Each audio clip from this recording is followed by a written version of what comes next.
Belarus में रूस और यूक्रेन के बीच बातचीत जारी है। बेलारूस बॉर्डर पर रूस और यूक्रेन की बातचीत हो रही है। यूक्रेन के रक्षा मंत्री और रूस का प्रतिनिधिमंडल यहां मौजूद है। बातचीत से पहले यूक्रेन के राष्ट्रपति जेलेंस्की का बयान आया, कहा कीव पर रूस का कब्जा नहीं, हमारा इरादा सरेंडर करने का नहीं है, बातचीत से समाधान की उम्मीद कम ही है, अपनी जान बचाएं और रूस भाग जाए रूसी सैनिक, रूस तुरंत सीजफायर का ऐलान करे, ये जेलेंस्की का कहना है। यूक्रेन को लेकर राष्ट्रपति पुतिन की बहुत बड़ी धमकी है। पुतिन ने न्यूक्लियर फोर्स को अलर्ट पर रहने को कहा है।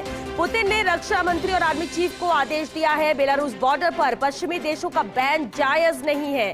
यूक्रेन की राजधानी कीव को खाली कर दे लोग, ये रूस की तरफ से बयान, व्लादिमीर पुतिन का ये बयान। लेकिन जिस तरह से अब स्थितियां हैं, हालांकि बातचीत का दौर यहां पर जारी है, लेकिन दूसरी तरफ जेलेंस्की का कहना यह है कि कम ही उम्मीद लगती है कि बातचीत से कोई हल निकलेगा। बेलारूस बॉर्डर पर फिलहाल रूस और यूक्रेन की बातचीत चल रही है। यूक्रेन के रक्षा मंत्री और रूस का प्रतिनिधिमंडल यहां पर मौजूद है।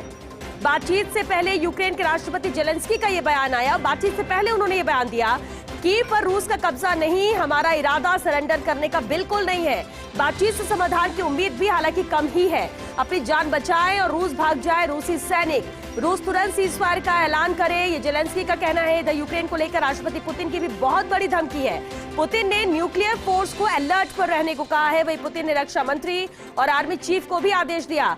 बेलारूस बॉर्डर पर पश्चिमी देशों का बैन जायज नहीं है, ये पुतिन का कहना। यूक्रेन की राजधानी कीव को खाली कर दे लोग, यूक्रेन की राजधानी कीव जहां पर घेरने की कोशिश लगातार। और रक्षा विशेषज्ञ के.एस. राठौर जी इस वक्त हमारे साथ फोन लाइन पर जुड़ चुके हैं। सर, जिस तरह की स्थितियां हैं और बातचीत का दौर चल रहा है, सबसे पहले तो आपसे यही समझना चाहेंगे, क्या बातचीत से हल या रास्ता निकलने की उम्मीद है? क्योंकि जेलेंस्की का कहना यह है कि उम्मीद बिल्कुल नहीं है, लेकिन बातचीत चल रही है। मेरा ये कहना ये रहेगा, कल से जब से हम इसको लगातार देख रहे हैं जी, अभी जब से जर्मनी ने एक फैसला लिया है, क्योंकि जर्मनी का सेकेंड वर्ल्ड वॉर के बाद से ये कहना था कि वो अपने किसी और देश की भूमि पे जाके ना तो अपने हथियार भेजेंगे, ना अपनी शक्ति का इस्तेमाल करेंगे, ना कोई इस तरह की वेपन्स एक्सपोर्ट करेंगे। पर पहली बार इतने सालों के बाद जर्मनी ने जो इंटरफेरेंस दिया और जर्मनी से जो शक्ति मिल रही है इनको, तो अब ये अपनी नेगोशिएशंस को थोड़ा स्ट्रांग करना चाहते हैं यूक्रेन की तरफ से जी। तो वो पहली बात जो आज रख रहे हैं, आज क्योंकि सब वो लोग उनके दोनों के दल वहां पहुंच चुके हैं नेगोशिएशंस के लिए, पर पहली बात वो ये रख रहे हैं कि भाई हम ये सबसे पहले स्ट्राइक्स बंद करो, उसके बाद हम बात करेंगे। और रशिया ये देखता है कि स्ट्राइक बंद करते ही यूक्रेन का पलड़ा या नाटो का पलड़ा भारी हो जाएगा, तो वो चाहता है कि जब तक कि हम एक स्पेसिफिक बात तक पहुंचे, उससे पहले हम इतना दबाव बना लें या पोजीशन ऑफ एडवांटेज जिसे बोलते हैं, हम उस पोजीशन ऑफ एडवांटेज में पहुंच जाएं।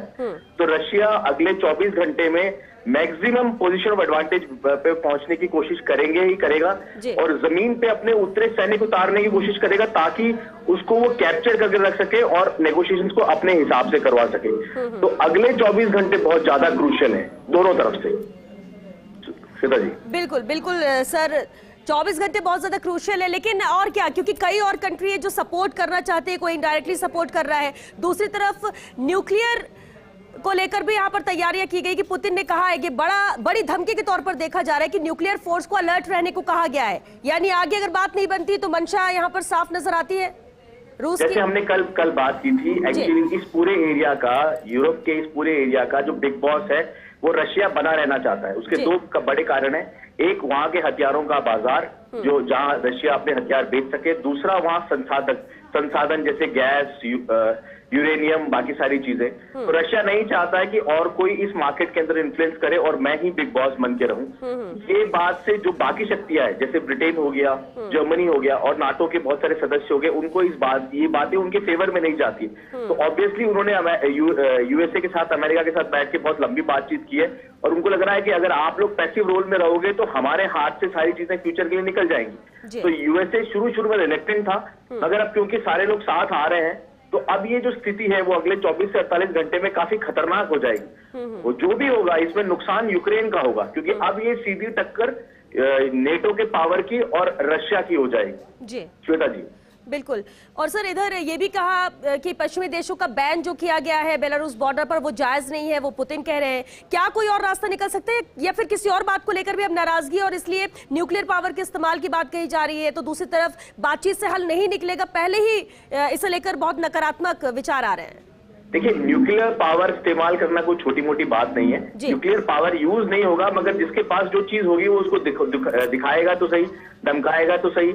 आज पाकिस्तान जैसे गए गुजरे देश के पास में भी अगर न्यूक्लियर पावर है तो उसके नाम से उसने अपने आसपास एक माहौल बना के रखा हुआ है। डेटरेंट का रूप है ये एक तरह का। तो अभी मेरा ये मानना है कि अब धीरे धीरे सारे देश जो है वो भारत जैसे किसी बड़ी शक्ति की तरफ देखेंगे कि अब आप ऐसे हैं जो नेगोशिएट करवा सकते हैं। अभी अगले 24 घंटे में ये भी हो सकता है कि 24 आवर्स के बाद में भारत जैसी किसी शक्ति को अप्रोच किया जाएगा कि अब आगे की नेगोशिएशंस को ले जाने के लिए आप बीच में अपना रोल निभाएं। क्योंकि रशिया के साथ में अगर भारत बात करेगा तो वो नेटो से ज्यादा सकारात्मक रहेगा। तो हमारा ये मानना है अगले 24 घंटे में हमें सिर्फ ये देखते रहना है कि क्या बातचीत का कोई भी आइस ब्रेक हुआ, क्या पहली शुरुआत हुई। न्यूक्लियर तो आप मान के चलिए अगले 7 दिन तक न्यूक्लियर कहते हैं यूज या न्यूक्लियर इस तरह की कोई चीज नहीं होगी। ये सिर्फ एक डिटरेंट है, एक डर है जो बना के रखना जरूरी मान रहा है रशिया। यानी एक प्रेशर क्रिएट करने के लिए ये कहा जा रहा है, इस्तेमाल हो जाएगा ऐसा जरूरी नहीं है, आप ये कह रहे हैं? नहीं, बिल्कुल ये डेटरेंट होता है। न्यूक्लियर पोटेंशियल जो है वो एक डेटरेंट होता है कि भाई मेरे पास वो शक्ति भी है। जैसे हमारे पुराने अगर आप पुराने महाभारत और पुराने काव्य पढ़े, पुराने हमारे, तो उसमें जो ब्रह्मास्त्र होता था वो रोज ब्रह्मास्त्र नहीं चलाया जाता था, पर जो महारथी ब्रह्मास्त्र का धनी होता था वो उसका वो लेवल माना जाता था। तो ये एक डेटरेंट है। इस डेटरेंट को ऐसे कोई चलते चलते यूज नहीं कर सकता है, मगर उसके नाम से बार बार उस एरिया के अंदर, क्योंकि जो यूक्रेन के आस पड़ोस के जितने भी कंट्रीज हैं जो ये मानते हैं कि अगर इस तरह की कोई चीज इस्तेमाल हुई तो वो सबके लिए खतरा है, तो वो सब भी प्रेशर बनाते हैं और वो यूक्रेन की तरफ ये कहते हैं कि भाई किसी भी तरीके से आप नेगोशिएशन टेबल पे आओ और नेगोशिएशंस करो। तो रशिया वो अपने सारे कार्ड उसके पास जितने भी हैं वो सारे खेलने की कोशिश कर रहा है। रशिया 24 आवर्स तक तो लड़ाई लड़ेगा ही लड़ेगा, क्योंकि उसको ग्राउंड पे वो सारा कैप्चर करना ही करना है, मैक्सिमम सैनिक वहां पहुंचाने ही पहुंचाने, चाहे उसमें उसकी कितनी भी कैजुअलिटी हो। वो जब तक पजल्स नहीं करेगा, जब तक ग्राउंड पे होल्ड नहीं करेगा, तब तक वो नेगोशिएशन पे स्ट्रांग नहीं होगा। चलिए, बहुत शुक्रिया राठौर जी बातचीत के लिए। बेहद अहम मुद्दा है, जिस तरह से हर एक पल हर एक मिनट बहुत ज्यादा कीमती है और नजरें सबकी बनी कि बातचीत से क्या निकल कर सामने आता है, क्या कोई रास्ता निकल पाएगा नहीं। रक्षा विशेषज्ञ एस धौलिया जी भी हमारे साथ जुड़ चुके हैं। सर, लगातार जिस तरह से पिछले कई दिनों से ये चल रहा है और हम उस पर बात भी करें कि आखिर हो क्या सकता है, पहले भी चर्चा हुई है, मौजूदा स्थिति में आपको क्या लगता है? बातचीत एक तरफ तो जारी है, लेकिन दूसरी तरफ बयान ये भी आता है कि उम्मीद हमें कम है कि कोई रास्ता निकलेगा। अब हो क्या सकता है? देखिए, अभी रशिया लूजिंग पार्ट पे है जी।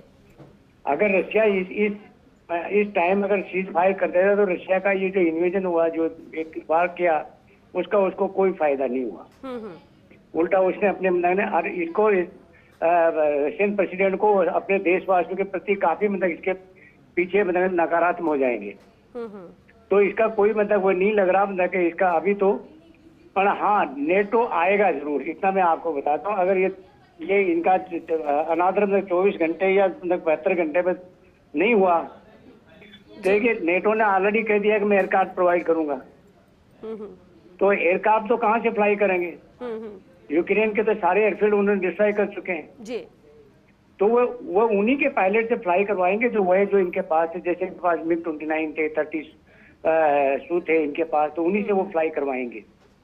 तो basically NATO is trying to come up but not with their man, with their Ukrainian man, कि भैया तुम लड़ो, हम तुम्हें वेपन देंगे।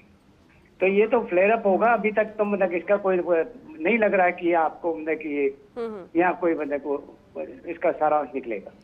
लेकिन धौलिया जी, रास्ता निकलेगा कैसे? सबकी नजर इसमें, क्या मीडिएटर की भूमिका भी कुछ देश निभा सकते हैं जिसमें भारत भी शामिल है? अभी भी ऐसी स्थिति बन सकती है? नहीं, देखिए मीडिएटर तो बनाएंगे, चलेगा, इसमें तो कोई वो दो राय है नहीं जी। पर आप एक मानिए कि जो देश इतना अगर जो इतना पावरफुल था अमेरिका के लिए, अगर कोई अगर कोई थ्रेट थी तो वो रशिया ही है। अरे अगर रशिया इस टाइम पे अगर बैकआउट हो जाता तो सबसे बड़ी उसको ये है कि ये सुपर पावर नहीं रहा, तो इसलिए इस स्टेज पे तो होगा नहीं। And now the Russia already started में firing on the civilian, and सबसे अच्छा किसी को भी ग्राउंड पे लाने के लिए सिविलियन को फायर करो तो सिविलियन में हाई तौबा मचेगा, हाई जी। तौबा मचेगा तो वो अपने फौजियों का मोरल डाउन होगा, फौजी अपने आप सरेंडर करेंगे। ये स्ट्रेटेजी अब रशिया अपनाने जा रहा है। यानी दौरिया जी अगले 24 घंटे बहुत क्रूशियल रहने वाले हैं। बिल्कुल एब्सोल्युटली करेक्ट। और नेटो आएगा, इतना मैं आपको बता देता हूँ। अगर जी। ये 24 घंटे में अगर नहीं हुआ ना जी। इनका, तो नेटो पक्का आएगा। चलिए बहुत शुक्रिया सर फर्स्ट इंडिया से बातचीत के लिए। तो स्थितियां जैसे बिगड़ रही हैं, लेकिन साथ ही साथ नजरें बातचीत को लेकर भी है कि किस तरह से जंग के बीच रूस यूक्रेन में बातचीत फिलहाल जारी है। क्या कुछ होता है, नजरें सबकी भी कि इसमें क्या बातचीत से कोई रास्ता निकलता है, कोई मीडिएटर की भूमिका निभाता है, या फिर अगले 24 घंटे जिस तरह से कहा जा रहा है बहुत ज्यादा क्रूशियल है। बहुत नुकसान अब तक हो चुका है और जिस तरह से एक मिनट आगे ये लड़ाई बढ़ रही है, बातचीत भी हो रही है, उससे भी लग रहा है कि नुकसान बहुत ज्यादा बढ़ेगा। हालांकि रक्षा विशेषज्ञ एसपी सिन्हा ने भी इसे लेकर क्या कुछ कहा है, चलिए वो भी सुनते हैं। जिस तरह से वातावरण, जो स्थिति है, परिस्थिति है जो यूक्रेन में बिगड़ रही है, वो हम लोग के लिए एक बहुत ही बड़ा मुद्दा बन गया है। क्यों? क्योंकि 20,000 बच्चे स्टूडेंट के रूप में उस क्षेत्र में हैं। तो यदि हालात और बिगड़ती है और फाइटिंग इन बिल्टअप एरिया का जो रूप है वो और भयंकर होता है, तो जहाँ जहाँ हमारे बच्चे ठहरे हुए हैं वो सुरक्षित नहीं है। तो स्वाभाविक है कि सरकार का ये मकसद होना चाहिए कि हम अपने हिंदुस्तानी बच्चों को वहाँ से पूर्ण रूप से, सुरक्षित रूप से इवैक्यूएट करें। वही सरकार कर रही है। सरकार ने ऑपरेशन गंगा लॉन्च किया और ऑपरेशन गंगा के तहत हमारे जो एयर इंडिया के फ़्लाइट्स हैं, कमर्शियल फ़्लाइट्स हैं, वो गए हैं और कुछ ऑलरेडी इवैक्यूएट हो चुके हैं।